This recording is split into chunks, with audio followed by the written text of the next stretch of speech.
제가 잠깐 기도하겠습니다. 하나님 아버지, 오늘 이곳에 간증할 수 있도록 인도하여 주시니 감사합니다. 아멘. 주님 홀로 영광 받으시옵소서. 아멘. 지금까지 지는 것 주의 크신 은혜입니다. 우리 주님 어제나 오늘이나 영원토록 동일하시며 세상 끝날까지 우리의 함께 하심을 믿습니다. 아멘. 우리를 긍휼히 여기시고 오늘 이곳에 임재하여 주옵소서. 아멘. 오늘 간증을 통해서 여기에 모인 우리들이 위로받고 힘을 얻어 산 증인들이 되도록 도와주옵소서. 전하는 저의 마음과 생각과 입술을 주장하셔서 온전히 전하게 하옵소서. 아멘. 예수님의 이름으로 기도하옵나이다. 아멘. 성경 말씀 두 구절 제가 한번 읽어드리겠습니다. 시편 104편 33절. 내가 평생토록 여호와께 노래하며 내가 살아있는 동안 내 하나님을 찬양하리로다. 아멘. 아멘. 또 한 구절은 마태복음 6장 33절인데요. 그러즉 너희는 먼저 그의 나라와 그 의를 구하라. 그리하면 이 모든 것을 너희에게 더하시리라. 아멘. 아멘. 시편도 33절이고 마태복음도 33절입니다. 이렇게 초대해 주셔서 감사합니다. 전사님이 우리 교회 와서 좀 간증을 해줬으면 좋겠다 했는데 사실 간증 한 번 하는 게 굉장히 스트레스를 많이 받거든요. 그래서 웬만하면 안 하려고 하는데 하나님께서 저에게 특별히 주시는 데가 작은 교회를 섬기는 그런 마음을 주셨어요. 제가 우리 임시우 전사님을 언제 만났나 하고 자료를 찾아보니까 2018년도 여름에 만났어요. 제가 찬양 선교단을 운영하고 있었는데 그때 단장으로 있을 때 매주 토요일마다 어느 교회를 빌려서 6시에 찬양 집회를 열었는데 그때 이제 그때는 지사님이었을 거예요. 오셔서 같이 참여를 해주셨는데 보통 그 예배 때는 이제 청년들이 많이 모이죠. 어른들보다는. 유독이 아주머니 한 분이 오셨어요. 아마 저 말고 제일 나이 많으셨던 분 같아요. 매번 오실 때마다 운동복 차림으로 오셨어요. 그리고 또 하나 기억하는 건 아마 그 중에 헌금을 제일 많이 하신 것 같아요. 제가 헌금을 개수했으니까. 그리고 또 그 중에 조금 특별한 거는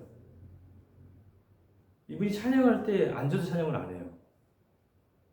늘 일어나셔서 춤을 춰.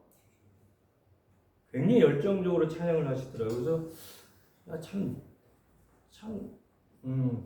그 보기 드문 모습이거든요. 어른이 막 춤추면서 찬양하는 모습 사실 보기 드문 건데 저도 저희 자녀들한테 내가 죽었을 때 비석에다가 이 성포를 써줘라.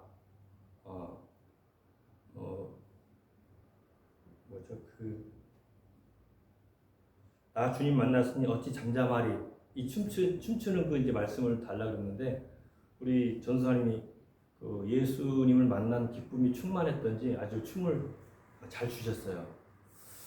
그리고 이렇게 이제 보니까 한 7, 8년이 흘렀네요. 이렇게 그때는 집사람으로 만났다가 이제는 또 사역자로 이렇게 만나게 돼서 너무 감사합니다. 저는 사남 이녀의 셋째로 제가 이제 태어났는데요.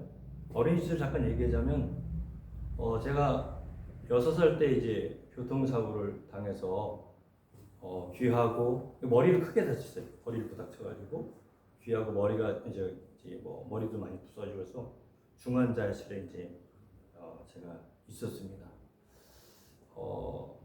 의사들은 이제 거의 사망 진단을 내렸고요. 수술을 할 수 없다라고 판단을 했습니다. 그리고 저희 아버님이 굉장히 좀 화를 내시면서 무조건 살려야 된다. 의사들을 막 협박을 했어요. 의사들이 이제 그러면 수술을 하긴 할 텐데 각서를 좀 받아야 되겠다. 무슨 각서냐면 수술을 하다가 문제가 생겨서 죽어도 거기에 대해서 의의를 제기하지 않겠다라는 그런 이제 그 각서를 써주면 수술을 하겠다 이렇게 얘기를 해서 아버님이 이제 아마 각서를 쓰셨던 것 같아요. 그러니까 제가 이렇게 살아있겠죠. 그래서 지금도 귀가 좀 파랗고 여기 코도 이제 파란데 어렸을 때는 이게 굉장히 이제 심해서 아주 뚜렷이 나타나고 그것으로 인해서 저희가 이제 마음이 굉장히 그 성격이 소극적인 그렇지 않아도 소극적이었는데 이 상처로 인해서 굉장히 이제 많이 소극적인 그런 어린 시절이었습니다. 제가 사고를 당할 쯤 이제 또 아버님이 하시던 상업도 이제 망했어요. 아버님 굉장히 통찰력도 있고 아주 똑똑하신 분이거든요. 남한테 사기 당할 분은 아니신데 사기를 당해서 사업이 망했어요. 그러니까 그게 용납이 안 되는 거죠. 본인이 똑똑하고 통찰력도 있고 사람을 굉장히 잘 분별을 잘 하시는 분인데 사기를 당해서 망했으니까 그게 용납이 안 되는 거예요. 그럼 뭐 하겠어요? 그래서 술을 드셨겠죠. 그 술을 너무 많이 드고 이제 중독이 더 이제 되신 거예요. 저희가 굉장히 가난했습니다. 그리고 저는 사건이 너무 많아서 어떤 게 먼저고 어떤 게 나중인지 분간하기도 어려울 정도로 굉장한 일들이 많았어요. 좀 빨리 진행한다면 저는 어렸을 때 초등학교 4학년부터 직장을 다녔습니다. 학교 갔다 와서 동네에 있는 이제 그 가정에서 하는 조그만 가방 공장에서 일을 했어요. 거기서 뭐 식도 따고 이렇게 이제 뭐 잔일을 같은 거를 했는데 4학년 때 그 일을 하고 또 우리 산업인여라고 말씀드렸듯이 우리 이제 형제들도 다 이제 배우질 못했어요. 그래서 그 형제들도 다 이제 소위 공장이라는 곳을 다 다녔죠. 그 나이에 아마 졸업을 못하고 다녔을 것 같아요. 거의 뭐 나이 차이가 뭐 2살, 3살 차이니까 제가 4학년이고 뭐 누나가 2살 차이니까 6학년 뭐 이 정도였을 텐데 한참 직장을 다녔어요. 제가 이제 4학년 돼서 누나가 아마 그때 그 제가 알기로는 이제 파리제가 뭐 이런 제과점에 다녔던 것 같아요. 왜 그러냐면 한 번씩 한 달에 한 번 정도 집에 있지 않고 이제 외부 그 숙소에 있었던 걸 알고 있는데 한 달에 한 번 정도 올 때 항상 그 보급빵을 갖고 왔어요. 네, 우리가 먹기 어렵고 보기 힘든 보급빵을 가져왔는데 그 누나가 한 달에 한 번씩 오다가 나중에는 이제 뜸해졌어요. 점점 안 오기 시작하다가 아예 안 왔어요. 그리고 지금 52년이 흘렀는데 아직도 안 오고 있어요. 그때 참 제가 마음의 충격을 받았죠. 형들도 있었지만 형들은 거의 안 왔고 누나만 이제 한 달에 한 번 정도 아마 급여를 타면 이제 부모님 갖다 드리려고 왔던 것 같아요. 누나가 사라지면서 저에게 이제 엄청난 슬픔이 있었습니다. 참 많이 울었던 것 같아요. 식구는 많은데 식구가 없어요. 누나가 생각날 때마다 이제 뭐 불렀던 노래가 지금도 사실 문득문득 제가 이제 차를 타고 가다가 어제도 울었어요. 갑자기 여기 간증 오는데 그 생각이 딱 나가지고 그때 불렀던 노래가 막 기억되면서 제가 어제 서울 행사가 있어서 다녀오다가 중간 차 세워서 울었어요. 그게 지금도 간혹 그런 이제 생각들이 돼서 문득문득 우울해지고 슬퍼집니다. 너무 가난하다 보니까 먹을 것도 없었어요. 저는 쌀밥 별로 못 먹었어요. 국수만 먹고 살았어요. 제 나이가 그렇게 많지 않은데 저보다 많은 어르신들께 이런 얘기를 했을 때 굉장히 저 나이를 많이 보신 분들이 많아요. 저는 어렸을 때 거의 뭐 국수 그리고 또 그 초등학교 하기 전에 제가 하던 일이 좀 많았어요. 초등학교를 이제 제가 공장 다니면서 그 월급이라는 걸 타가지고 그걸 가정에 갖다 준 것 같아요. 집안에. 그러니까 아버님이 이제 술 중독이고 거의 일을 안 하시고, 어머님은 이제 공사판에서 어르신들만 알고 있을 건데 그 이제 뭐 도끼다시라고 그래요. 도끼다시. 이렇게 돌 나무에다가 이렇게 해가지고 막 그 계단 같은 거 지금은 그라인더라고 쫙 갈잖아요. 근데 저 초등학교 때는 다 그거를 여자분들이 다 이렇게 그거 가지고 감았어요. 그래서 이렇게 그 광을 냈거든요. 그런 일을 하셨는데 하루는 어머니가 너 학교 갔다 오면 이제 근처에서 아마 어머니가 일을 하고 계셨는데 오면 나한테 와라. 그래서 이제 학교 끝나고 그 근처에서 이제 일을 하시길래 한 5층 건물인가 4층 건물에서 일을 하고 계시더라고요. 갔는데 빵 우유를 주셨어요. 근데 그게 나중에 세월이 지나서 알고 보니까 어머니 간식인데 그걸 제가 먹은 거예요. 그 생각이 날 때마다 또 눈물이 나는 거예요. 본인도 아침도 못 드시고 가셨는데 이제 집에는 저밖에 없었겠고 다 나가고. 초등학교를 졸업하고 어디서 그 초등학생을 쓸 수가 없잖아요. 공장에서도 초등학생을 안 쓰거든요. 그래서 뭘 했냐면 이제 신문팔이를 했어요. 제가 평화시장에서. 그때 평화시장은 지붕도 없었고 그냥 이런 노상이에요, 노상. 거기서 이제 주간 석간이 있는데 주간은 조선일보고 석간은 동아일보거든요. 그래서 그 신문을 가지고 차 이제 정류장에서 여러분 TV에서 보셨잖아요.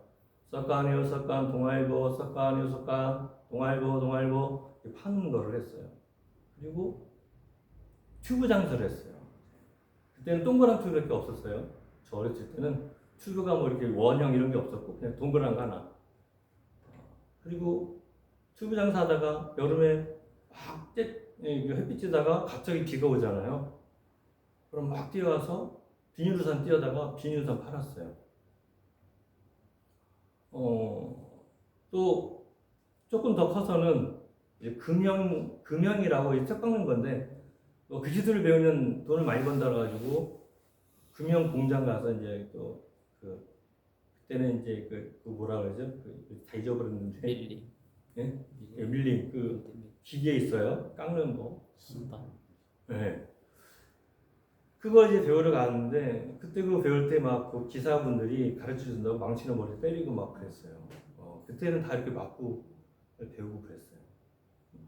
어린 시절이 저는 기억하고 싶지 않고 아버지가 폭력이 나날이 더 심해졌어요.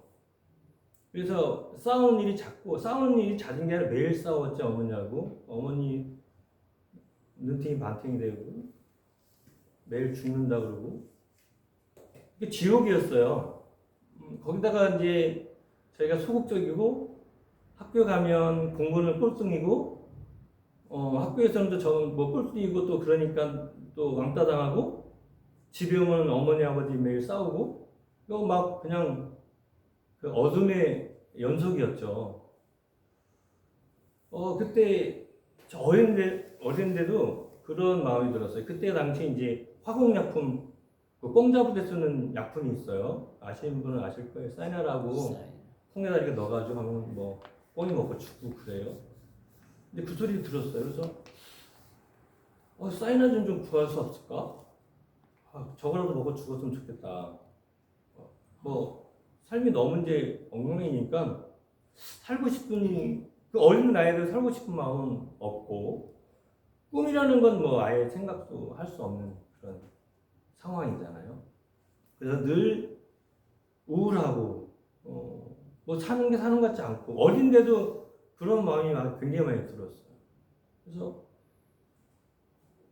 늘 이제 누나 생각 또 어렵고 아버지 패고 아버지가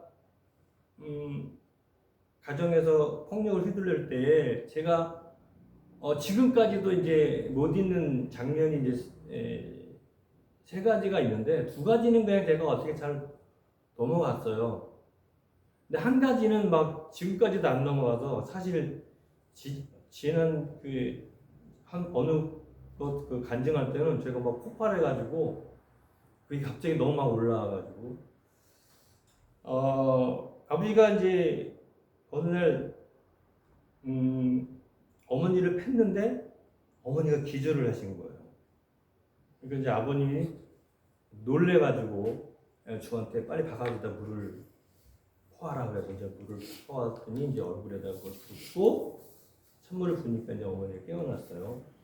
그 어린 게 그 광경을 보면 어떻겠어요, 마음이?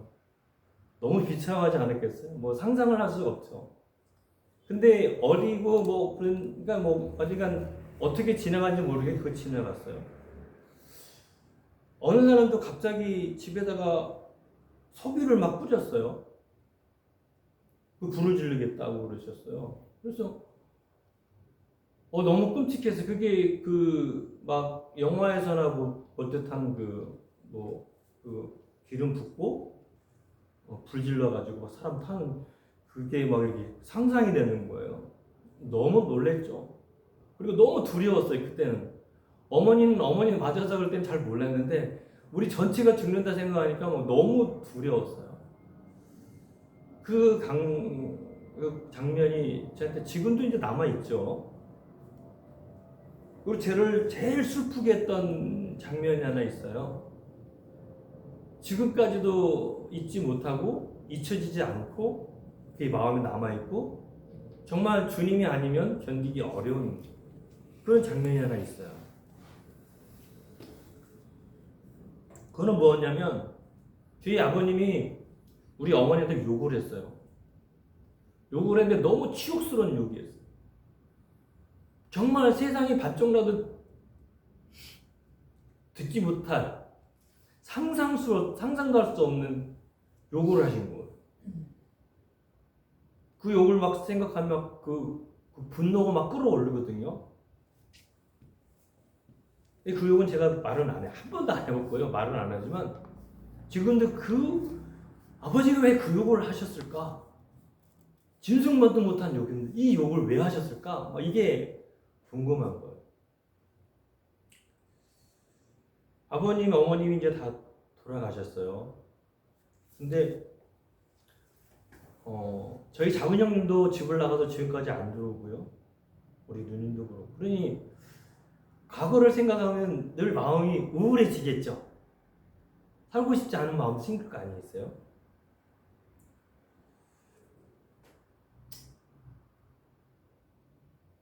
아버님이 그 욕을 하신 다음에 저에게 그 상처가 계속 이제 남아 있었어요. 그리고 아버님, 어머니가 돌아가셨는데 문제는 그걸 해결하지 않고 돌아가셨다는 거죠. 지금도 문득문득 자꾸 우울해지는 거예요. 아버님이 가정을 뭔가 이렇게 해결하고 어머님이 해결하고 가셨으면 좋았는데 있는 그대로 놓고 이제 가신 거예요. 형제들은 다 뿔뿔이 흩어지고 여전히 이제 한번 만나지도 못하고 이렇게 이제 가신 거죠. 그 어린 시절이 그렇게 이제 지나가나 보다. 참 많은 일을 했어요. 제가 오직 이런 일도 했어요. 초등학교 때 여러분 껌파리 아시죠? 다방이라는 것이 있어서 다방. 우리 어렸을 때 지금도 있는 다방이라는 거 있는데 거기 가면 아이들이 껌통을 갖고 한 바퀴 돕니다. 그죠? 그리고 누가 사주는 거 아니면 한 바퀴 돌고 다시 걷어서 나오는 건데 항상 다방 앞에는 붙었던 형님들이 있어요. 그 형님들 뭐 하냐면 그 잡상인들 못 들어가게 하는 역할을 하시는 분들이거든요. 그 대신 그 다방에 오시는 분들 손님들 구두를 닦는 거예요. 들어갔다가 걸리면 많이 맞았어요. 안 맞고 나올 때는 굉장히 기분이 좋았어요. 오늘은 성공했다. 그런 일도 했어요. 그러니까 어렸을 때 했던 일이 사실은 너무 많아서 저는 물찌개 되셨어요. 어린 나이에 옛날에 공동수도가 있었거든요. 그 공동수도에 물을 파는 거예요. 그러면 거의 물처럼 가지고 부모님 단지 직접 저기 일하러 나가시니까 제가 물을 필요다가 항아리에다가 딱 붓는 건데 어린애가 키가 안 되니까 엑스트라 해가지고 그걸 들고 가서 하고 이거를 제가 초등학교 때 그걸 했어요. 어렸을 때. 그러니까 어렸을 때 하여튼 이런저런 것들을 많이 해봐서 사람들이 참 나이를 가늠하기 어렵다는 얘기가 나올 수 있는 게 제가 또 농원에 가서 화분 띄우다가 저 시흥에서 그때도 마찬가지죠. 화분 화초 겨울에는 이제 꽃이 없으니까 꽃 핀 거 띄우다가 시장 바닥에서 이제 그 저녁거리 하러 나오신 우리 이제 여자분들한테 파는. 그러니까 안 해본 일이 없을 정도로 뭐 공사판에서 가서 일하고. 그러니까 그런 여러 가지 일을 하면서 꿈이다, 뭐 산다 이런 단어는 저하고 어울리지 않았어요. 그냥 살아지는 거지 뭐 산다, 뭐 꿈이 있다 이런 게 없었거든요. 그러던 어느 날 이제 저하고 단짝인 친구가 하나 있었어요. 그 친구가 이제 교회를 다녔어요. 교회를 다녔는데 걔는 학생이고 나는 공돌이었어요. 16살 때인가 뭐 그런 걸 알고 있는데. 근데 그 친구가 나한테 야 교회 저기 부등구 부흥회가 있는데 같이 갈래? 근데 그 친구 예수를 이제 교회는 다니는데 예수를 안 믿어요. 교회는 다니는 아니까 그냥 교회 다니는 애지 뭐 다른 건 없었어요. 근데 그 친구가 교회를 가자 그래서 그 친구 따라서 이제 교회를 갔죠. 그때는 그 부흥회가 3일씩 했어요. 3일씩. 지금은 상상도 못하는 일이잖아요. 무슨 고등부 3일씩 부흥회란다? 이게 언제적 얘기야? 이럴 거잖아요. 근데 그때는 3일 동안 했어요. 3일 동안 했는데 이틀째 되는 날 제가 성령을 받았어요. 놀랍다. 역사하셨어요. 여러분 들어보셨죠? 하나님이 부르시고 회개케 하시면요 그 영상 다 보여주셔요. 하나도 못 가립니다. 영하는 것까지 다 보여주십니다. 우리 세상으로 쪽팔려서요 고기도 못 들어요. 제가 그 아버지 어머니 너무 힘들게 할 때 착한 애였어요. 굉장히 외형적으로 굉장히 착했어요. 사람들이 너무 착하다고 그랬어요 저한테. 제가 초등학교 때 통집회 보니까 다 가가가가가인데 좋은 게 하나 있어요. 그게 뭐냐면 애가 착하다. 애가 착하다라는 그 문장이 하나 있어요. 착했어요. 근데 제 안에 분노가 있었어요.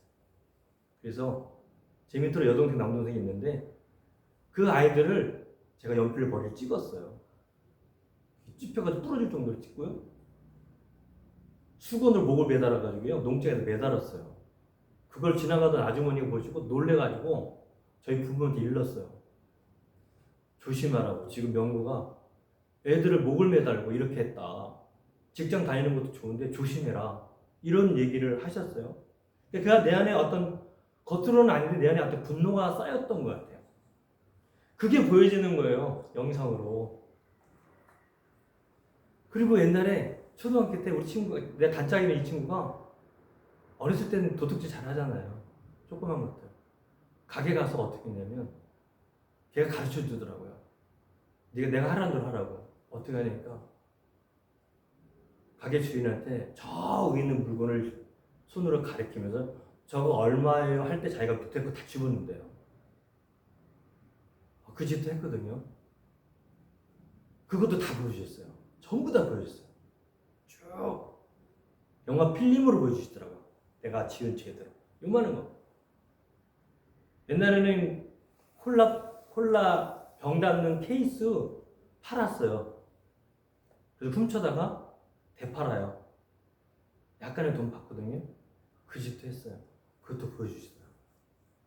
회개했죠. 우리 동생 둘 불러달라고 무릎 꿇고 얘들한테 용서를 구했어요. 오빠가 나빠서 못나서 너희들한테 그렇게 한 거 용서하라. 저하고 동생하고 얼마나 그런지 몰라요. 그리고 거의 제가 기억나기는 6개월 동안 계속 회개했던 것 같아요. 그때부터 수요일, 금요일, 주일을 한 번도 안 빠지고 교회를 여기서 순복음교회를 다녔어요. 그래서 목이 제대로 된 게 한 번도 없어요. 수요일에 가서 목 쉬면 조금 회복될 때 금요일에 가서 부르짖고, 금요일에 부르짖어 목 쉬면 주일날 또 목 쉬고, 그러니까 한 달 내내 계속 목이 쉬어 있는 거예요. 용서를 구하고 기도하고 하다 보니까 목이 정상으로 있을 때 거의 없었어요. 그렇게 이제 신앙생활을 하고 주님을 만남으로 꿈이 생기기 시작했어요. 공부를 해야 되겠다. 근데 뭔가를 해보겠다라고 긍정적이 됐어요. 힘이 막 났어요. 여러분 그런 경험이 있으시잖아요? 처음 예수님 만나면 어때요? 세상이 너무 아름다워요. 그렇죠? 노래하는 것 같다 그러잖아요. 그런 경험 없으세요? 저만 있나요? 놀랐습니다. 막 세상이 다 내 것 같고요. 너무 아름다웠어요. 너무 좋았어요. 정신을 차릴 수가 없었어요. 그래서 순복음 소식지 들고 나가서 거리에 가서 막 전도를 했어요. 저보다 조금 나이가 많다 싶으면 형님 예수 믿으세요. 저 조금 나이 많다 싶은 여자분 누나 예수 믿으세요. 어디서 그 소극적인 아이가 그 우울한 아이가 어디서 그 힘을 낳겠어요. 예수님을 만나니까 변하기 시작하더라고요. 열심히 했어요. 사람들이 저한테 그랬어요. 너는 어쩌면 내가 이제 열몇 살 된 애가 어떻게 50대 생각을 하니? 조숙해졌어요. 여러분 주님이 함께 하시면요 애들도 생각이 어른이 됩니다. 할렐루야. 주님은 전지전능하십니다. 진짜 그렇습니다. 제가 선교단을 20년을 했는데요. 아이들 데리고 했거든요. 우리 아이들한테 그렇게 얘기를 했어요. 쫄지 마. 쫄지 마. 주님이 함께 하시면 너희를 통해서 어른들이 변화될 거야. 쫄지 마. 찬양할 때 제가 그렇게 얘기를 해줬어요. 준비하고. 주님 임하니까 되게 똑똑해지더라고요. 아주 샤프해졌어요. 멋있어졌어요. 그래서 뭔가 될 줄 알았어요. 그런데 문제는 뭐냐면 가정이 절대 안 변하는 거예요. 여전히 싸우는 거예요. 여전히 싸워요. 여전히. 너무 힘들었어요. 우리 부모님이 가신 지가 한 4, 5년 됐는데 4, 5년 갈 때까지 계속해서 끝까지 힘들게 하고 가셨어요. 안 변하더라고요. 오죽했으면 제가 하나님 나는 고아가 되고 싶습니다. 너무 힘이 들어서 고아가 되고 싶어요. 사람들이 저한테 물어봐요.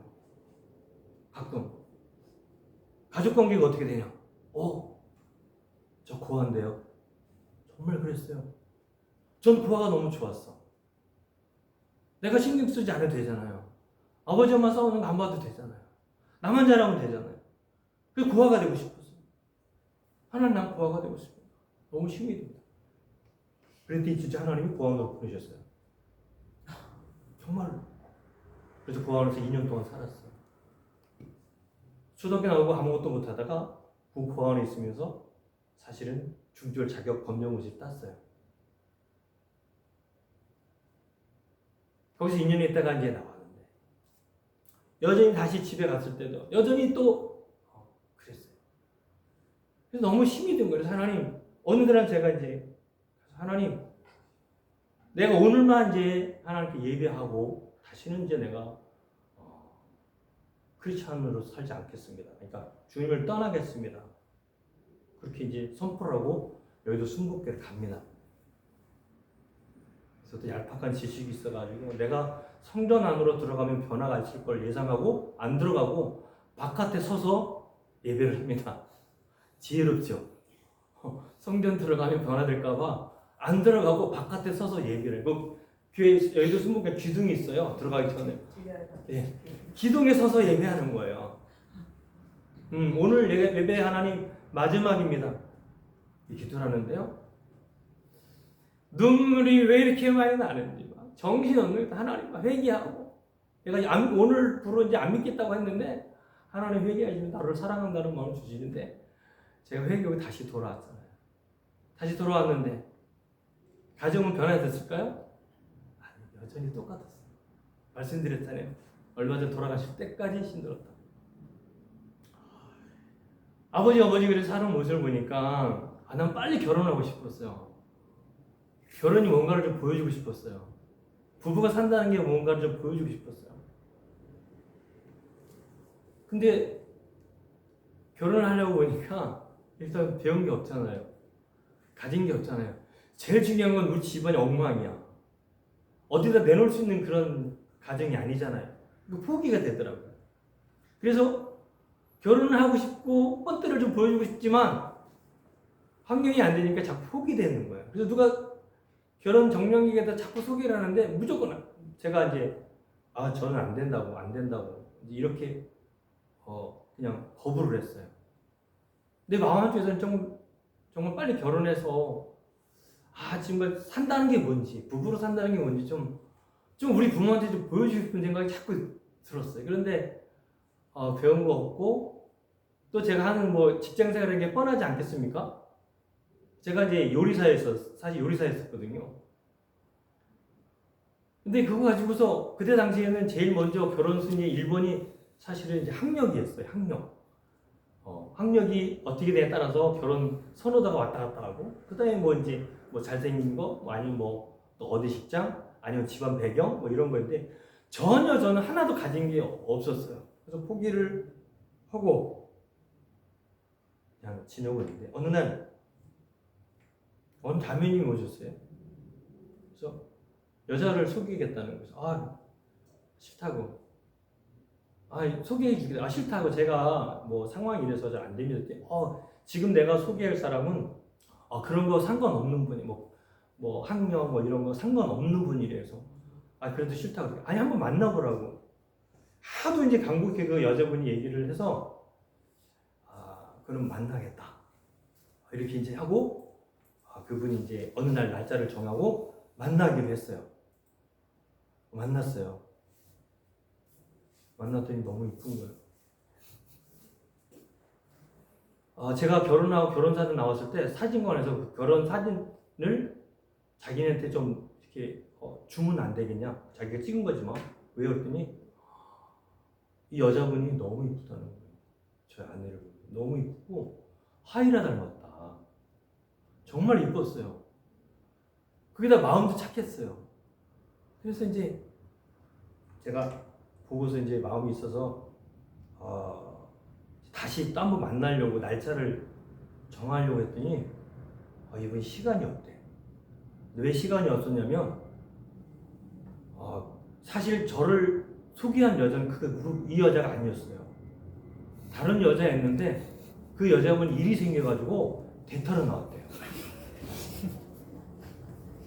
그러니까 언니들이 그래도 약속은 했는데 가서 대타로 그냥 얼굴만 보고 이렇게 시간만 하고 와 이렇게 얘기하고 나온 거예요. 알고 봤더니 그러니까 제가 시간을 다시 재차 만나자고 했더니 시간이 없다라는 거예요. 근데 저는 그 사정을 모르고 왜 시간이 없냐 했더니 이제 저희 아내가 여의도 순복음교회 경리국에 있었거든요. 경리국에. 시간이 왜 없냐 했더니 그날 무슨 이제 그 감사가 있어서 감사 준비하느라고 한두 달 정도는 시간이 없다라는 거예요. 그래서 제가 그럼 기다리겠다. 날짜 정해주면 기다리겠다. 이분이 이제 한 2달을 늘려가지고 2달 후에 약속을 정했어요.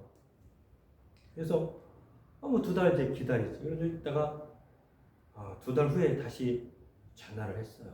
이 날짜가 돼서 전화했더니 아직도 지금 뭐 여러 가지 일이 있어서 안 된대. 그래서 또 1달 반 정도 지나야 된다는 거예요. 그래서 그럼 1달 반 지나서 제가 전화하겠다고 이렇게 얘기했어요. 1달 반에 전화했어. 했더니 이제 또 만났어요. 만나서 했는데 만나고 이제 제가 헤어지는데 결혼이 어떻게 상상되냐면 불쌍해서 됐대요. 제가 만나고 돌아가는 모습이 너무 불쌍했대요. 너무 치근했대. 그러니까 이건 나중에 결혼에 꼴이 난 이유가 그거였어요. 너무 치근하고 너무 불쌍했다는 거예요. 그래서 저 남자를 내가 거둬야 되겠다. 이런 마음이 들었대요. 근데 이제 뭐 만나서 이제 제가 얘기를 했는데 제 학력도 아무것도 몰라요. 근데 제가 만나면 무슨 얘기 했겠어요? 그때만 해도 신앙이 엄청 그럴 때거든요. 그러니까 맨날 만나면 뭐예요? 하나님 얘기만 하는 거예요. 이분 나한테 뭐 학력이 뭐냐 뭐 이런 아무것도 안 물어봤어요. 그러니까 만나면 얘기했어요. 그런 거 안 물어보고 전도사인 줄 알았대요. 만나면 처음부터 끝까지 하나님 얘기하니까 전도사인 줄 알았대요. 그러다가 이제 제가 어떻게 얘기하다가 제가 검정고시 얘기했어요. 검정고시 얘기를 어떻게 얘기하다가 검정고시 얘기한 거야. 근데 여러분 보통 우리 검정고시 모르는 분들은요 고시 시험에 따라 뭐 생각하세요? 사법고시. 그죠? 검정고시 모르는 분들은 그냥 고시 시험에 따르면 사법고시인 줄 알아요. 저희 아내가 자기가 듣고 싶은 거 들은 거야. 나는 검정고시를 얘기했는데 이분 사법고시를 들었어. 그래서 내가 사법고시 한 줄 알아. 전도사하면서 사법고시를 한 줄 알았대요. 왜냐면 자기는 검정고시라는 걸 한 번도 못 들어봤으니까. 하나님은 그렇게 역사하셔서 귀를 그렇게 듣게 하시고 그렇게 엮어주시더라고요. 그래서 저를 그렇게 이제 사법고시인 줄 알고 생각을 했다라는. 그래서 만나서 이제 얘기를 했는데 나중에 제 얘기를 들어보니까 경리국에 있었으니까 얼마나 장로님들이 많이 왔다 갔다 하셨겠어요. 그 기라성 같은 그 큰 교회에 장로님이 얼마나 많았겠어요. 근데 정말 많은 분들이 우리 그 아내에게 굉장히 대시를 많이 했대요. 자기 아들 주겠다고. 엄청 많이 했는데 야 우리 아내 참 너무 멋지지 않으세요? 내가 예수 좀 잘 믿었다고 그렇게 다 제끼고 저를 선택하셔서 우리 아내를 할렐루야 우리 아내를 주셨다. 너무 놀랍지 않습니까? 여러분 예수 믿고 복음 받아들이면 역사가 일어납니다. 아멘. 절망 가운데도 주님의 손을 붙드는 베드로는요 제자가 됩니다. 절망 가운데도 주님을 손을 놓은 가룟 유다는 영원한 멸망으로 갑니다. 절망이냐 아니냐가 중요한 게 아니에요, 여러분. 절망의 순간에도 예수 그리스도를 붙잡으면 우리 하나님 역사하십니다. 아멘. 제가 얼마 전에 우리 자녀들한테 이렇게 얘기했어요. 유언이다. 아빠 유언이다. 아빠가 언제 죽을지 모르지만 내가 죽으면 두려워하지 마라. 그러나 아빠가 유언으로 남기는 건 예수 그리스도를 믿어라. 우리 자녀들 모아놓고 얘기를 했어요. 그렇게 이제 결혼을 가는 그런 상황이 됐는데 결혼할 돈이 있을까요 없을까요? 벌어 다 갖다 줬어요 우리 부모님들. 정말 저는 어렸을 때 너무 억압당하고 그러다 보니까 머리가 좀 이상했던 것 같아요. 머리 사고도 당한 것도 있고 또 너무 환경이 너무 어둡다 보니까 여러분 아시죠? 막 너무 강압된 데 있으면 머리가 잘 회전이 안 돼요. 그렇죠? 우둔해져. 그래서 여러분 가정에서 자녀들 너무 족치면 안 돼요. 머리가 안 돌아. 그럼 더 무능해져. 칭찬해주고 사랑해주고 꼴통짓 해도 사랑해주시면 애가 머리가 돌아요. 그러니 얼마나 막 착하기만 한 거예요. 아버지 엄마가 힘들까봐. 그래서 돈을 이제 다 갖다 줬으니 돈이 없죠. 결혼을 해야 되는데 참 우리 하나님은 예비하시는 하나님, 좋으신 하나님, 놀라우신 하나님. 저희 작은 고모가 익산에 사시는데 이 작은 고모가 귀가 안 돼. 귀머거리하고 우리 그 고모부가 귀머거리였어요. 그 두 분이 사시는데 우리 고모가 크리스찬이었거든요. 그러니까 너무 이제 조카가 이뻐. 왜 이뻐? 예수를 잘 믿어서 이뻐. 너무 이쁜 거야. 그래서 제가 이제 출장을 가면 항상 그 집을 들렸어요. 항상 이제 출장을 제가 한 달에 한 번씩 가는데 항상 가면 거길 들렸어. 너무 이쁜 거예요. 예수 믿는 게 너무 이뻐가지고 이분이 어쩔 줄 몰라 하셔. 근데 결혼 정령에다 근데 이제 결혼을 해야 된다고 얘기를 했더니 이분이 그 당시에 100만 원을 주셨어요. 100만 원을 주시면서 이거로 했는데 그거 아무것도 안 돼. 우리 아내는 잘 살았어요. 주변이 친족들이 너무 평화로웠어요. 저는 주변이 너무 엉망이었어요. 극과 극이었어요. 상상할 수 없는 환경을 우리 아내는 보는 그런 집이었어요. 그래서 이제 그걸 줬는데 이제 그거 가지고 뭘 만드는지 다 가짜만 줬어요. 반지도 가짜, 목걸이도 가짜, 다 가짜만 줬어. 우리 장모님이 결혼을 한다고 해서 했더니 우리 장모님 너무 내가 존경해요. 너무 열심히 사신 분들이에요. 너무 존경하는 분들인데 자녀 일이니까 결혼을 한다니까 봐야 돼. 너무 막 농촌 일이 바빠가지고 다른 분이 부셨어요. 그러다가 이제 마지막에 이제 막 결혼이 막 이제 진행이 되면서 이제 막바지 이럴 때 제 얼굴을 보셨어요. 만났어요. 그리고 이렇게 아내가 그러더니 이렇게 말씀하셨어요. 걔는 깡패니? 아니 얼굴 왜 그 모양이냐? 얼굴에 흉터가 많니? 그리고 걔는 왜 이렇게 키가 짱딸만 하냐? 저희 아내는 1년 동안 사귀면서 한 번도 이게 안 보였대요. 그때 장모님이 얘기하고 그때 아는 거야. 여기 흉수가 있다는 걸. 한 번도 그게 안 보였다는 거예요. 장모님이 딱 보셨어요. 자녀 일이니까 보였던 것 같아서 깡패냐고. 아, 엄마는 뭐 이제 이렇게 했어요. 그러더니 집은 있다냐? 우리 충청도예요. 집은 있다냐? 집이 어딨어, 엄마? 그 나이에 집도 없고 뭐 했냐 도대체? 우리 장모님이 엄청 열심히 돈을 많이 모으셨거든, 두 분이. 이게 집도 없어. 그래서 이제 막 그렇게 얘기를 하셨대요. 그래서 제가 우리 친구들한테 연락을 해갖고, 야, 너희들 500만 원씩 나 도와줘. 2천만 원만 해주면 내가 부천에 고강동에 아파트를 하나 전세 얻어가지고 얻어야 되겠다. 그랬더니 우리 친구들이 5천만 원, 아니 2천만 원 해줬어요. 500씩 가지고. 그래가지고 그걸 가지고 고강동에 선우 아파트, 지금도 안 잊어버려. 선우 아파트 딱 전세를 얻었어요. 23평짜리를. 그리고 그때는 비디오 시대예요. 비디오. 지금이 아니라 비디오. 그래서 비디오 찍었어요. 찍어가지고 장모님한테 보여드렸어요. 장모님 이거 내 집입니다. 이거 내가 산 집이라고 이제 뻥 쳤죠. 보여드렸어요. 그래서 여차여차 해가지고 이제 결혼을 했어요. 아내가 이제 난리가 났죠. 돈 그때 제가 월급이 17만 원인가? 이 정도 됐어요. 15만 원이 나갔어요. 친구들 이제 똥빠 해줘야 되니까. 월급 봉투에다 가져도 2만 원이야. 그러니까 아내가 왜 월급이 2만 원이야? 얘기를 했죠. 여차여차 제가 이렇게 해서 이거 이렇게 산 거야. 아내가 울고 난리 난 거야. 진작 얘기했으면 혼수 안 하고 그냥 해도 되는데 왜 이걸 이렇게 했냐고. 그때에서 이제 막 싸우고 우울증 걸리고 그때 처음으로 제가 우리 아내를 막 패대기를 쳤는데 너무 놀란 거예요. 제가 우리 아버지 모습이 나한테 나오는 막 너무 기겁을 한 거예요. 막 너무 놀랐어요. 처음이자 마지막으로 너무 놀래가지고 그때 내가 결단한 거예요. 야, 이거 안 되겠다. 그래서 어려운 생활이 계속되면서 제가 이제 일을 3가지를 또 하게 됩니다. 빚을 갚아야 되니까. 아침 3시 반에 일어나서 어느 야채 가게에 장을 봐주는 일을 했어요. 영동시 시장 가서. 3시에 가서 영동시에서 6시까지 물건을 띄어다가 그 주인하고 같이 가서 여자분과 같이 가서 그거 다 실어 내려주고 원래 내 직장 출근 6시 반에 출근해서 5시 반에 퇴근해서 다시 레스토랑 가서 일을 했어요. 이렇게 그게 오랫동안 했어요. 오랫동안 계속 진행하면서 빚을 갚기 위해서. 얼마나 주변의 사람들한테 야, 초인이다 초인. 하루 3가지 일을 했어요. 그때 하나님이 힘을 주셨어야 된가.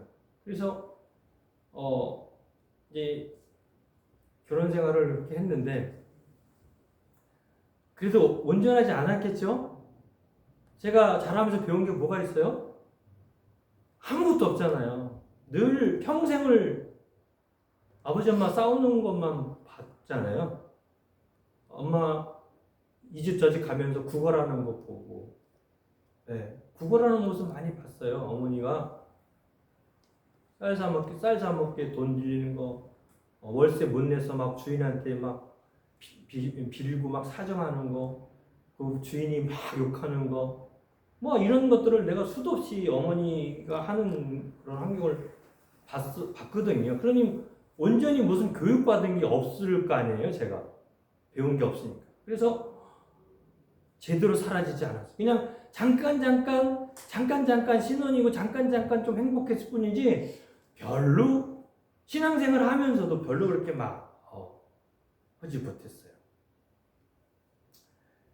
그러다가 이제 여러분 아시죠? 1997년도인가요? IMF 터졌잖아요. 그리고 제가 1999년도에 이제 직장을 그만두는데 우리 하나님 어떻게 99년 직장을 그만두게 될 때 어떻게 했냐면 이제 막 그 IMF가 이제 좀 지나서 그래도 굉장히 그때 3,000개 회사들이 문을 닫았다 그래요. 그러니까 엄청 어려울 때예요. 막 난리도 아닐 때예요. 근데 제가 출장 갔다 오다가 포항에서 오다가 그날 이제 다 마치고 오다가 신탄진 인터체인지 왔을 때 교통사고 또 한 번 나요. 이게 이제 제가 신앙의 터닝 포인트. 지금 죽으면 죽으리다고 신앙생활 하는 게 거기가 이제 결정적인 거였어요. 오늘 말씀에도 이제 있다는데. 그래서 1999년도 출장을 갔다 오는데 신탄진 인터체인지에서 비가 그날 바로 왔었거든요. 일을 다 마치고 오는데 갑자기 차가 미끄러진 거예요. 미끄러지면서 중앙분리를 타고 올라갔다가 내려오는 거를 8톤 트럭이 받아버린 거예요. 그래서 차가 두둥강에 났어요. 순간 그 중앙분리대를 탈 때 너무 두려웠어요. 아주 짧은 시간 한 10초? 죽었다는 마음이 죽었구나라는 마음과 두려움이 같이 딱 엄습해 오는 거예요. 순간적으로. 그래서 죽었다라고 했는데 한 10초? 훅 떨어졌는데 웅성웅성 하는 소리가 들렸어요.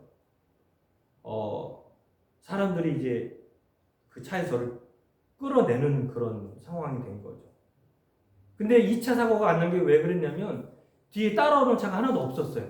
마침 만약에 따라오는 차가 있으면 대형 사고였겠죠. 근데 따라오는 차가 없이 그 단독으로 이제 차를 받아가지고 차가 두동강이 났는데 사람들이 저를 끌어내는데 갑자기 눈물이 막 나는 거예요. 막 눈물이 막 나는 거예요. 살았다는 건지 잘못하는데 눈물이 나면서 그때 이제 제 입으로 고백되는 이 말씀이 뭐냐면 시편 104편 33절 말씀이에요. 이게 하나님 음성으로 주신 거예요. 이게 왜 하나님이 주신 음성이라고 제가 말씀드릴 수 있냐면 저는 이 말씀이 성경에 있는 줄 몰랐어요. 제가 청소년 사역을 하면서 10년 후에 어느 강사님께서 이 말씀 본문으로 설교를 하실 때 10년 전에 그 말씀이 이게 성경에 있었구나를 그때 아는 거예요. 그래서 제가 이게 하나님 주신 말씀이에요. 제가 입으로 거기서 사람들이 끌어낼 때 내가 살아있는 동안 주님을 찬양하리로다. 할렐루야. 이렇게 고백한 거예요. 여러분 상상이 됩니까? 지금 사고가 나가지고 정신이 없는데 내 입에서 내가 살아있는 동안 주님을 찬양하리로다 라는 이 말이 튀어나온다는 게 상상이 됐습니까? 그 말이 튀어나온 거예요. 그리고 그 일을 다 이제 다치진 않았어요. 제가 하나도. 기적이에요. 주고 마땅한 건데 하나도 안 다쳤어요. 하나도 안 다치고 그때 이제 대전에서 아내한테 전화를 했죠. 사고가 있어서 오늘 내가 못 올라가고 오늘 자고 내일 간다. 아내는 이제 난리가 난 거예요. 아니 웬만한 사고 같으면 올라와야지. 오늘 못 올라온다는 건 큰 사고 아닙니까? 이제 아내들은 염려가 됐죠. 일을 잘 처리하고 이제 집을 갔어요. 갔는데 며칠 동안 막 이제 충돌하는 그 굉음이 영혼으로 맨날 들리는 거예요. 네, 막 매일 들려 막 꽝꽝 그러고. 그러면서 이제 내 입으로 고백해야 될 그 말씀이 자꾸 생각나는 거예요. 내가 살아있는 동안 주님을 찬양하리다. 이 말이 자꾸 생각나는 거예요. 쾅쾅쾅! 내가 이런 사람들 주님을 찬양하리다. 이게 자꾸 생각이 나는 거예요. 그래서 그래, 내가 살아있는 주님 찬양한다는 것은 내가 온전히 신앙생활 하는 게 주님을 찬양하는 게 아닌가라고 내 스스로가 해석을 그렇게 했어요. 그리고 이제 직장을 나갔는데 우리 직장 상사가 좀 안 좋은 분을 만났어요. 이분이 새로 오신 분인데 좀 인간 같지 않은 분을 만났어. 우리 직원들이 다 싫어하게 인간 같지 않은. 이분이 IMF가 좀 지나면서 그때 막 이제 다 구조조정이나 얘기가 많이 나올 때예요. 그러니까 우리 회사도 그런 얘기 자꾸 하는 거예요. 일을 뭐 제대로 안 하면 뭐 구조조정하고 너 잘린다 어쩌다 막 그러는데 너무 그게 듣기 싫은 거예요.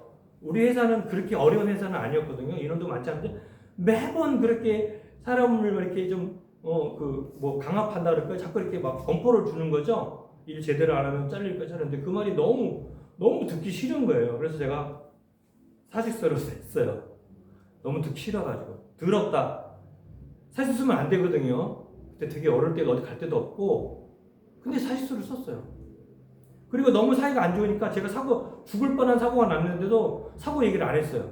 나 이런 사고 났다고. 왜 안 했냐면 그 차가 내 차가 아니었어요. 나랑 같이 어느 상무님 차였기 때문에 그분이라고 해결하고 저는 제가 해결할 일이 없었기 때문에 얘기를 하는, 만약에 내 차를 가져갔으면 얘기를 했었어야 되는데 남의 차 가지고 왔기 때문에 제가 얘기를 안 해도 됐어요. 그래서 그 죽음 가까이 갔다 왔는데도 상사한테 얘기를 안 하고 이따가 이제 사직서를 냈어요. 그리고 생각지도 않은 이제 서점을 하게 된 거죠. 여러분 말을 잘해야 돼요. 왜 그러냐면요. 제가 기독교 출판사에서 한 거의 17년을 일했거든요. 근데 제 나름대로는 기독교 서점이 너무 싫었어. 17년 다니고 너무 싫었어. 그래서 기독교 서점 하면 절대 안 되는 직업 순위 1위. 네. 절대 하면 안 된다. 그래서 우리 부장들이 이 부장은 절대로 서점을 안 할 거야. 만약에 서점을 한데도 쟤는 일반 서점을 하지 절대로 기독교 서점 안 할 거라고 내가 못을 박았어야 해. 절대 기독교 서점 안 된다.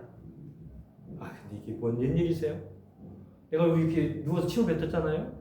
그 침이 나한테 뚝 떨어졌어요. 말을 잘해야 돼. 그래서 서점을 이제 그때까지 출판사에 있었으니까 할 게 없는데 제가 요리도 하고 별거 다 했지만 원래는 내가 식당을 하고 싶었는데 어쨌든 마지막으로 한 게 이제 출판사였기 때문에 그냥 나왔어요. 그런데 이제 할 게 없으니까 그냥 서점을 해야 되겠다 이런 마음이 생긴 거예요. 아내는 이제 아내한테 얘기도 안 하고 일을 저질렀죠. 그냥 어떻게 하다가 이제 막 상가를 하나 얻었어요. 후회를 되게 많이 했죠. 야, 한 3년만 참을 걸. 왜 그랬냐면 직장 다닐 때는 그래도 조금 용돈이 있었는데 사업을 하니까 우리 사업하신 분들 아시죠? 10원 한 장 없을 때가 막 생기는 거예요. 그 아이들이 뭘 먹고 싶다는데 그걸 못 사주는 거예요. 전에는 먹였는데 못 먹이는 거예요. 먹으러 갔는데 더 못 먹이는 거예요. 그만 먹으라고 하는 거예요. 너무 막 슬픈 거예요. 막 아이는 먹고 싶다는데 그걸 못 먹이니까 막 너무 막 찢어지더라고요. 후회를 많이 했죠. 참을 걸. 더러워도 참을 걸. 조금만 더 참을 걸. 괜히 직장을 그만둬가지고. 그래가지고 고생을 엄청 많이 했어요. 서점을 차렸는데 아까 말씀드렸듯이 아내 경이고 전 서점 몰라. 막 돈을 어떻게 얻어갖고 얻은 곳이 김포 터미널 2층이었어요. 거기 밑에는 스탠드바, 위에는 나이트클럽, 중간에 나. 환장하는 거예요. 쿵짝쿵짝 삐삐삐삐삐 막 뭐 이러고 하고 난리가 나는 거예요. 매일. 그러다가 어딜 가면 막 똥을 막 문 앞에다 바가지 써놓고 가고 위에서 춤추는 사람들 내려. 이런 곳을 갔어요. 하루 벌이가 5만 원이에요. 아내는 장사할 줄도 몰라요. 손님이 오면 화장실 도망가요. 맨날 울어요. 어떻게 할 줄을 모르는 거예요. 이렇게 세월이 지나가는데 제가 영업을 나갔어요. 서점이니까 어디로 나갔겠어요? 교회로 나갔겠죠. 뭘 팔러 한번 나갔는데 교회가 죄송해요. 다 이 지경이에요. 뭘 팔 게 없어요. 갖다 줘야 돼 다. 모두가 이 지경이야. 불쌍해서 못 보겠어요 교회들이. 너무 안타까운 거예요. 야, 이 빨리 서점 정리해야 되겠다. 이거 팔아서 장사하기는 어렵겠다. 이런 마음이 들었어요. 근데 한편에 하나님이 어떤 마음을 주셨냐면 교회 다음 세대 도시를 살려라. 자, 하나님이요 생각지도 않은 마음을 주시더라고요. 그래서 제가 지금도 25년 더 갖고 다니는 말씀이 있어요. 순종. 어떻게 일하느냐고요? 이렇게 일하고 있어요. 이유를 알지 못해도 하나님이 말씀하신 대로 행하는 삶. 이유를 몰라요? 왜 하는지 몰라요. 근데 그 말씀대로 살아가겠다는 다짐을 그때 한 거예요. 아멘. 이유를 알지 못. 그들의 이유를 알지 못하는 이들이 얼마나 많았을까요? 왜요? 그분이 말씀하셨잖아요. 이유를 알지 못해도 그 말씀대로 행하는 자. 그래서 그 돈벌이가 안 되는데 하나님 마음 주셔서 그때부터 다음 세대와 도시를 향한 마음이 불일 듯 이러고 교회를 살려야 되겠다. 이런 마음이 이제 생기기 시작한 거예요. 그래서 그때부터 이제 제가 매장 밑에다가 문화센터라는 걸 하나 세웠어요. 그래서 이 문화센터에 아이들과 뭔가 어떤 컨텐츠를 개발해서 교회에다가 도움을 줘야 되겠다. 그것도 돈이 없는데 막 딸딸 털어가지고 빌려가지고 뭐 견적이 500, 700, 1200 나왔는데 제일 싼 500으로 지하를 빌려가지고 50평 되는 지하를 빌려서 만들었어요. 센터를. 문화센터. 큰 사람 문화센터. 그래서 목사님 모시고 개관식을 했죠. 그리고 첫 번에 이제 3주를 이제 주제별로 이제 세미나를 열었어요. 딱 그걸로 끝이었어요. 그걸로 끝. 안 모였어요. 돈 들여서 해냈는데 1년 반 동안 하나도 사람이 안 오는 거예요. 그래서 지하니까 막 이제 공팽이가 나오고 난리가 난 거죠. 그래서 이제 제습기 갖다 놓고 아침에 문 열어서 제습기 갖다 놓고 얼마나 슬프고 답답했는지 몰라요. 그런 동안 거기에서 돈이 나와야 좀 갚을 텐데 거기가 아무것도 안 되니까 이제 세만 80만 원씩 줬는데 새가 1년 만에 넘어가니까 1000만 원이 넘어갔어요. 그러니까 주인이 이제 저한테 안 오고 아내한테 갔죠. 월세를 내라. 월세를 나한테 달라고 그래야 저기 이 집사한테 달라고 그래야지. 그렇게 진행이 되다가 아내가 저한테 얘기를 했어요. 이거 돈을 줄 테니까 사용 그만해라. 그래서 일단 제가 후퇴하기로 했어요. 해결해 주면 안 하겠다. 그래서 돈을 해결했어요. 대출을 받아서. 그런데 그게 끝났을까요? 아니요. 더 왕성하게 일어나기 시작합니다. 그때부터 더 왕성하게 일어나요. 그래서 거기가 하나님께서 1년 반 동안 너무 애타고 힘들게 했지만 그곳이 기도처가 됩니다. 어느 날 아이들 몇 명이 찾아왔어요. 4명, 3명이 찾아왔는데 우리가 이 도시와 이 다음 세대에서 기도하자. 그래서 그 아이들하고 제가 9시에 일을 끝나고 12시, 1시까지 거기 무릎 꿇고 기도를 하는 거예요. 하나님 살려달라고. 이 도시를 살려주고 우리 다음 세대를 살려주십시오. 이 아이들이 얼마나 열심히 기도를 하는지. 근데 그 장소가 점점 애들이 모이니 60명, 80명까지 모이기 시작한 거예요.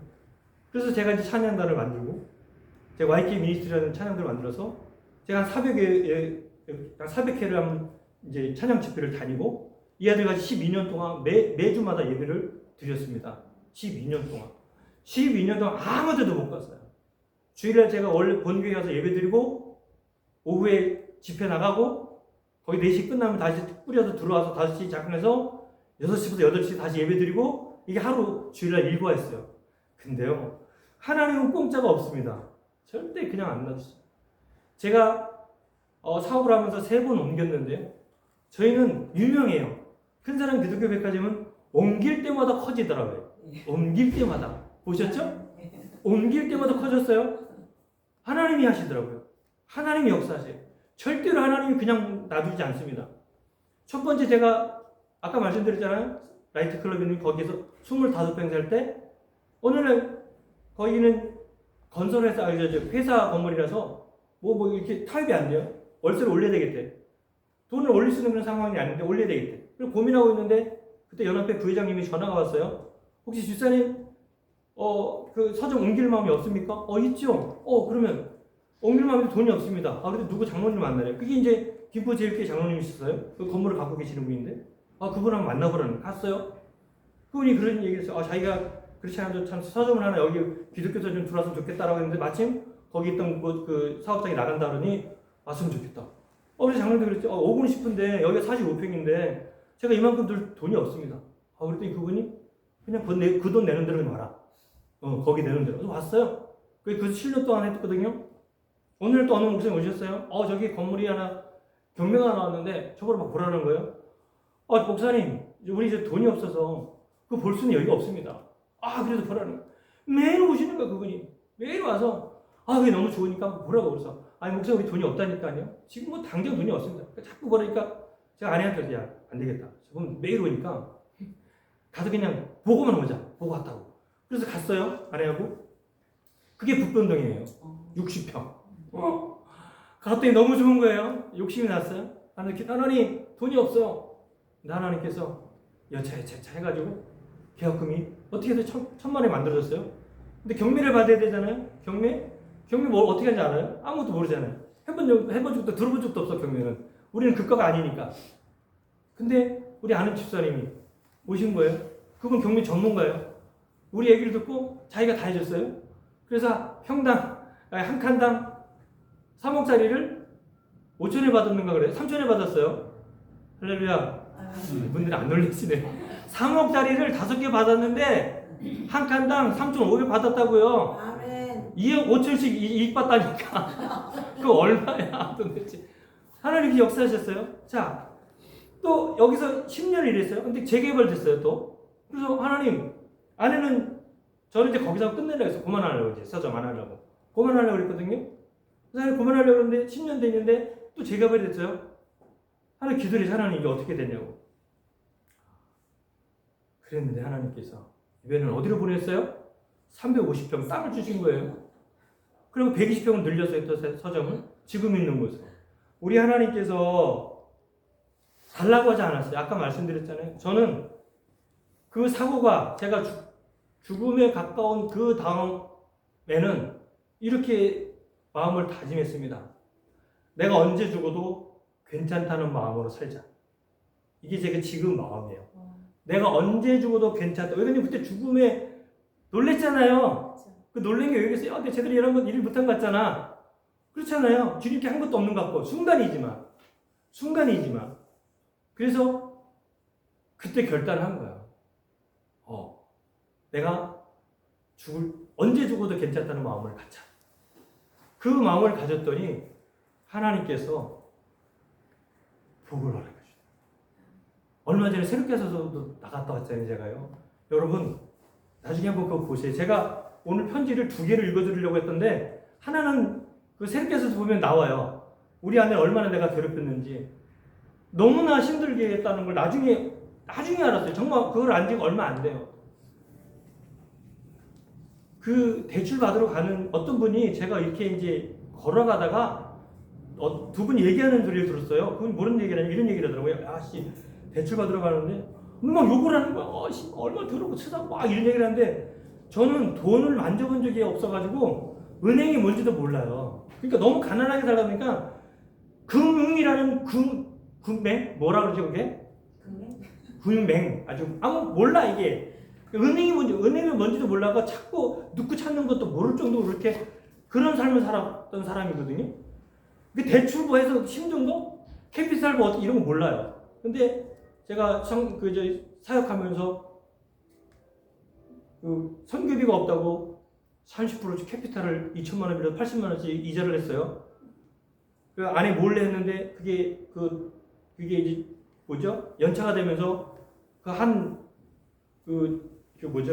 서류가 우리 집으로 날라온 거예요. 근데 우리 아내는 바로 그거 알더라고요. 껍데기만 바로 알아요. 딱 보더니 이 개새끼, 이 미친 새끼가, 이 쌍놈 새끼, 그러더니 막 화장대 테이블 여기다 막 머리를 찍는 거예요. 죽어버리겠다고. 그때도 그 이해를 못했어요. 왜 그러지? 그러니까 그만큼 그런 걸 몰랐는데 한 몇 달 전에 어느 남자분이 그렇게 막 그 욕을 하는 거야. 이게 이렇게 힘든 거구나. 그게 그러니까 너무 마음이 막 찢어지는 거예요. 그래서 제가 새롭게 하소서 나가서 아내한테 드리는 편지를 썼잖아요. 용서의 편지. 그거 보시고 많이 울었대, 사람들이. 많이 울었대. 그렇게 제가 사역을 했는데 하나님이 여러 가지, 아까 도시 기도에도 마찬가지예요. 하나님이 하시면 불가능한 일들을 다 하시더라고요. 제가 지금 여러 가지 일들을 하는 그 모든 일에도 하나님의 은혜가 있지 않으면 할 수 없는 일이에요. 여러분, 아까 말씀드렸잖아요. 여러분 삶 속에 절망적인 일이 있을 수 있잖아요. 낙심되는 일이 있을 수 있잖아요. 주님 손 놓고 싶을 때가 있을 수 있잖아요. 저는 감사하게도 하나님께서 사랑하셔서 그 손을 놓지 않게 하셨어요. 그래서 지금은요, 제가 최고의 인생을 살고 있습니다. 제가 지금 64인데요. 제 64살 보이세요? 열정이요. 사람들이 뜨거워서 가까이 오지 못하겠대요. 그거 누가 주셨어요? 주님이 주신 거예요. 여러분, 아름다운 마음을 갖는 건 세상에서는요, 윤리적이고 도덕적인 마음을 아름다운 마음이라고 할 수 있지만요, 우리 하나님의 사람들의 아름다운 마음은요, 생명을 구하는 것이 아름다운 마음입니다. 복음의 역사가 일어나게 하는 것이 아름다운 마음이에요. 오늘 저희가 준비한 거 다 말씀을 못 드리지만, 우리 하나님께서 정말 마이너스 인생에서 플러스 인생으로 하시는 그 이유가 이명구가 잘나서 뭘 잘 해드려서가 아니고요. 우리 하나님께서 나를 사랑하시고 내가 그 안에 있을 때 우리 하나님께서 아까 말씀드렸잖아요. 마태복음 6장 33절 모든 것이 합력하여 선을 이루겠다고 하시잖아요. 제가 너무 힘들 때 하나님 너무 힘들어요. 어느 날 교회 가서요. 선교단도 얼마나 힘들었는지 몰라요. 오해도 많이 받고 너무 힘들었는데 어느 날 교회 가서요. 기도를 했어요. 우리 교회 가서 기도해서 하나님 너무 힘이 됩니다. 너무 힘입니다. 근데 우리 교회는 우리 목사님, 담임 목사님이 딱 예배 음악이 있어요. 목사님 해놓은 음악. 그거 이외에는 안 틀어. 근데 그날은요, 제가 막 사람도 없었지. 혼자 가서 막 기도를 했는데요. 찬양이 흘러나오는 거예요. 놀라, 여러분 이거 뭐야? 이러지 마세요. 하나님이 하시니까 이거 믿으셔야 돼. 웃기는 소리 하고 이런 소리 하시면 안 돼. 하나님 어떻다? 전지전능하시다. 아멘. 하신다니까요. 아멘. 앉아서 막 기도를 하나님 막 기도를 하는데요. 나의 길 오직 그가 하시나니 나를 단련하신 후에 내가 정금같이 나오리라. 이렇게. 근데 그 뒷거는 아무 생각도 안 나. 나의 길 오직 그가 안다라는 그 찬양이 따오는데 막 눈물이 내가 너 알아. 너 힘든 거 알아. 너가 나 사랑하는 거 알아. 그 마음을 주시는데 얼마나 울었나 몰라요. 얼마나 울었나 몰라요. 한 가지만 더 얘기 끝낼게요. 저희 아내가 어느 날 문자로 글이 하나 왔어요. 여보, 미운정 고운정 다 들었는데 내가 먼저 갑니다. 이런 문자가 저한테 왔어요. 혼자 가게 있는데 깜짝 놀랐어요. 그래서 문을 잠그고 집으로 막 뛰어갔어요. 현관문은 열렸지만 나머지 문은 다 잠겨있어요. 그리고 아내는 약을 먹고 누워있어요. 자살을 기도한 거죠. 정신이 없었어요. 베란다에서 보니까 아내가 누워있어요. 약을 먹고. 문은 다 잠궈졌어요. 정신이 없어요. 119요? 여러분, 그런 상황이 되면 119 생각 못합니다. 아무 생각도 없어요. 아무 생각도 없어요. 정신이 없어요. 그러다가 저도 모르게 여러분 TV 같은데 들어보셨죠? 극한 상황이 생기면 나는 슈퍼맨이 된다. 슈퍼맨이 됐어요. 문을 뜯었어요. 창문을 뜯었어요. 뚫고 들어갔어요. 그리고 119에 전화했어요. 형사들 왔어요. 경찰도 왔어요. 앰뷸런스도 왔어요. 저 그때 신앙생활 잘했거든요. 아셨죠? 열심히 주의를 행할 때예요. 사람들이 막 태고 오라고 할 때예요. 그래서 가서 우울회병 가서 세척하고 왔어요. 아내 안방에 넣어놓고 저는 아이들 방에서 앉아 있었어요. 눈물이 하염없이 흘러나더라고요. 내 과거는 너무 못 살았고 아버지의 그 폭력과 그 어두운 생활을 살았는데 좀 잘 살아보려고 했는데 아내가 자살하는 이 모습을 보고 나는 또 주님이 원하신다고 열심히 일했는데 결과는 이거다 보니까 너무 억울하고 너무 마음이 막막한 거예요. 그래서 막 울었어요. 하나님, 제가 도둑질했습니까? 내가 되고 유흥가를 했습니까? 내가 남의 걸 훔쳤습니까? 아무것도 모르는, 아까도 말씀, 이유도 알 수 없는데 하라고 해서 그냥 하는 일 지금까지 해왔는데 왜 내가 이 일을 봐야 되냐고 하는데 하나님이 저한테 그러시다. 내가 너를 사랑한다. 내가 너를 사랑한다는 그 음성, 여러분 이거 이런 음성 한번 들어보세요. 정신이 없어요. 너무 감동이 돼가지고 정신이 없는 거예요. 막 눈물이 더 나는 거예요. 내가 너를 사랑. 제가 음성을 딱 2번 들었는데 내가 너를 사랑한다. 우리 아내 자살 기도 때 한 번 들었고요. 너무 힘들어서 교회 와서 내가 하나님 너무 힘들어 했을 때 내가 안다. 내가 너의 길을 알아. 내가 너의 아픔을 알아. 이 2번 음성을 들었어요. 네 모든 것들을 하나님께서 다 치유하시고. 그렇다고 제가 지금 절망이 없을까? 있어요. 어떻게 사냐고요? 주님의 손을 안 놓고 있거든요. 주님의 손이 나를 붙잡거든요. 그래서 이게 갑니다. 지금도 하고 있어요. 여기 오는 게 쉬울 것 같아요? 아니요. 어렵습니다. 네, 믿음 가지고 옵니다. 하나님이 함께 하십니다. 여러분, 제가 올 때 그런 게 하나님 오늘 내가 여기 가는데 이런 형편에 있는 것을 하나님 도와주시고 인도해 주시옵소서 라고 제가 기도를 하고 왔거든요. 저는 모르죠. 여러분이 어떤 형편인지. 그러나 하나님께서 여러분 형편을 아실 것입니다. 아멘. 여러분 믿음을 가지고 그 안에 가서 하나님께서 합력할 손의 은혜가 있을 줄을 믿습니다. 아멘. 절대로 하나님에서 거저 없어요. 하나님께서 아까 시편 104편 3절에 말씀하셨잖아요. 내가 살아있는 주님 찬양하리다. 거짓이 아닌 게 어디서 나오냐고요? 저는 초졸이잖아요. 음악 한 번도 해보지 않았잖아요. 근데 10년이 지날 땐 이미 제가요 찬양 사역자로 9년 동안 찬양 인도를 하고 있었거든요. 놀랐습니다. 9년 동안 찬양 인도를 우리 교회 1000명 나오는 교회에서 찬양 인도를 제가 하고 있었어요.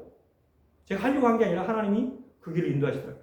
이렇게 하나하나 하나님이 말씀하신 것들이 그냥 흘러간 것이라 그것을 이루시는 것을 저는 경험을 했습니다. 아멘.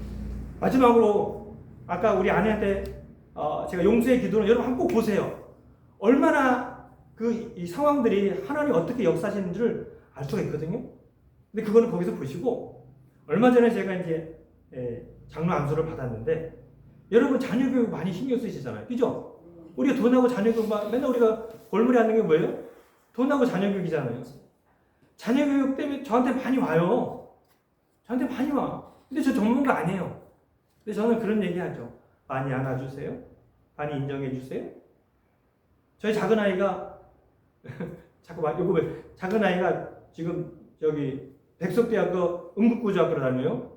공부를 하나도 안 했어요. 맨날 놀았어요. 고등학교 2학년 자퇴를 해요. 집에서 엄마는 이제 난리가 난 거죠. 엄마는 그런 사람 아니니까 굉장히 보수적이거든요. 절대 안 돼요. 고등학교에 나와야 된대. 절대 안 돼요. 고등학교 졸업장이 있어야 된대요. 내가 2년 동안 게임을 했어요. 다 사줬어요. 최고 사양 다 사줬어요. 근데 지금 얘가요. 아빠, 나 사람 살리는 사람 되고 싶어. 그래서 응급고자 가서 장학생으로 지금 공부하고 있습니다. 공부 하나도 꼴통이었어요. 하나님이 7등급에서 3등급으로 옮겨주시더라고요. 아멘. 얼마나 이쁜지 몰라요. 요새 장학금 타면 어떤지 아세요? 엊그저께 장학금 100만 원 갖고 왔어요. 50만 원 나눠서 엄마 50만 원, 아빠 50만 원 쓰세요.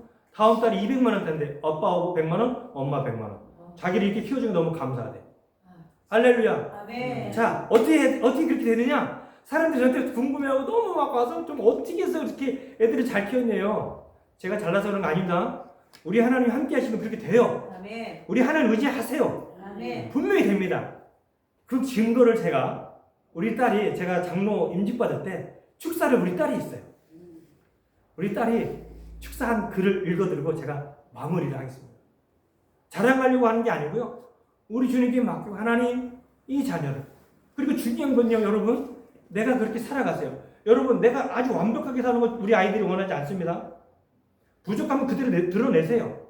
신앙생활 못하면 신앙생활 못한다고 얘기하세요. 잘하는 것처럼 거짓하지 마세요. 그대로 얘기하면 됩니다. 도와달라고 얘기하세요. 그럼 아이들이 바로 삽니다. 두 번째, 이타적인 삶을 사세요. 다른 사람을 위해서 사세요. 절대로 우리 아이들 잘못될 퍼센트는 0%입니다. 저는 그거 확신합니다.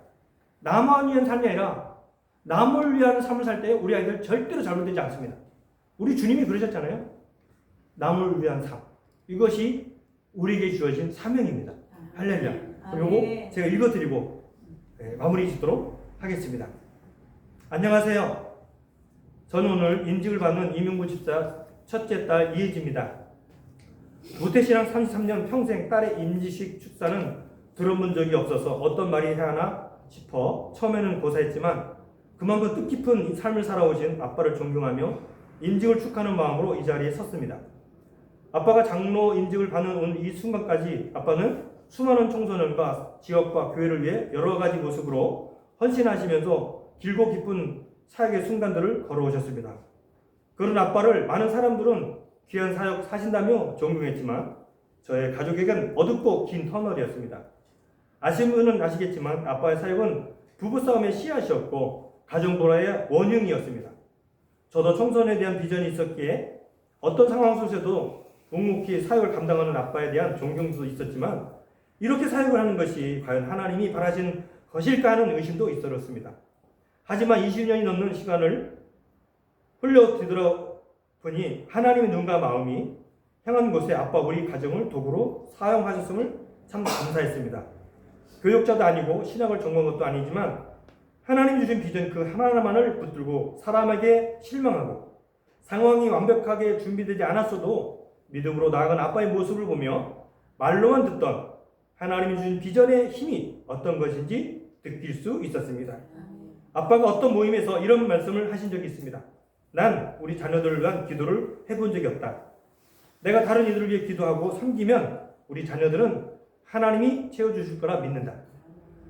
처음 들었을 땐 섭섭한 마음이 들었는데 제가 두 아이를 낳고 키우다 보니 정말 우리 아빠는 먼저 그 나라와 의를 구한 사람이었구나. 하나님의 축복의 원리를 정확하게 아는 사람이었음을 깨달았고 보시면 아시겠지만 하나님께서는 저희 세 남매의 삶으로 증명시켜 주셨습니다. 최근 주변에 은퇴하시고 여생을 즐기시는 친구들의 부모님과 아직도 기독교 백화점을 운영하시면서 주일엔 개척교회를 가시는 저희 부모님을 보며 왜 우리 부모님은 다른 부모님처럼 남은 인생을 편하게 누리지 못하실까 하는 마음에 속상했습니다. 그 속상한 마음 가운데 하나님께서는 하늘의 상급을 쌓는 일과 세상의 평안을 누리는 일 중에 어느 것이 더 귀한 것인지 깨닫게 하셨고 그 귀한 일을 기쁨으로 감당하시는 부모님이 계시다는 사실에 감사했습니다. 85세의 나이에도 이 산지를 내게 주소서라고 고백하며 주의를 감당하던 갈렙처럼 앞으로도 하나님 나라의 아름다운 이야기를 써내려 가실 아빠의 삶이 딸로서 또 신앙의 후배로서 기대가 되고 참 든든합니다. 다시 한번 아빠의 장로 인증을 진심으로 축하드리고 우리 가족 모두가 늘 곁에서 중보하며 응원하겠습니다. 감사합니다. 이렇게 우리 딸이 글을 줬어요. 제가 나갔던 교회가 8명 나갔던 교회가 지금 1,500명이 됐는데 거기도 제가 8명일 때 수봉교회를 나오고 개척교회로 옮겼거든요. 뭐 특별한 뜻이 있었던 게 아니라 하나님의 마음을 주셔서 개척교회를 갔어요. 그래서 거기가 지금 1,500명 있는데 작년에 우리 목사한테 말씀드렸어요. 제가 개척교회로 가겠습니다. 저를 보내주세요. 그냥 안수만 해주세요. 그냥 가겠습니다. 우리 목사님이 그냥 가면 안 된다고 그래가지고 파송을 해주셨어. 그래서 어디 정해준 게 아니고 당신이 알아서 가셔라. 그래서 제가 작년에 8명 나오는 개척교회를 갔습니다. 1년 됐어요. 8명인데 지금 40명 됐어요. 하나님이 그 은혜를 주셨어. 그래서 그 교회 가면 어떤 게 문제인지 보게 하시고 그걸 서로 돕게 하셔서 교회가 일어나게 하시고 교회가 일어난다는 건 뭐냐면요. 교회가 성장하고 숫자로 성장되는 게 아니고 영원히 구원되는 역사입니다. 그래서 교회는 반드시 성장해야 돼요. 교회는 반드시 부흥해야 됩니다. 그래서 우리가 여러분이 지금은 이렇게 처음은 미약할지라도 나중에 창대한다고 우리 말씀하셨잖아요. 여러분이 이 환경을 보지 말고 큰 하나님 보시고 기도하여 더 부흥 이루는 우리 성문교회가 되기를 축원합니다. 고맙습니다.